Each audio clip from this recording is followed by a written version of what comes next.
Şərurlu İsfəndiyar hakim qarşısında iş adamları arasında qalmaqal. Şərur MTK-nın sahibi İsfəndiyar Axundovun ona qarşı xüsusi ittiham qaydasında edilmiş şikayət üzrə məhkəmə prosesi keçirilib.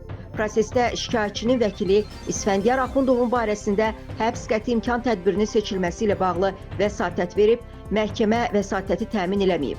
Təqsirləndirilən İsfəndiyar Axundov ifadəsində fəaliyyəti dövründə bir çox insana mənzil sahibi olması üçün kömək etdiyini deyib. Xahiş eləmişəm ki, məni həbs eləsinlər, canım bunlardan qurtarsın. Lakin dövlətim mənə deyib ki, işimlə məşğul olum. Mən bu işlərə məcburi cəlb olunmuşam. Emil Səməndarov bu qədər adamı aldadıb. Zərər çəkənlər də elə bilir ki, onları mən aldatmışam.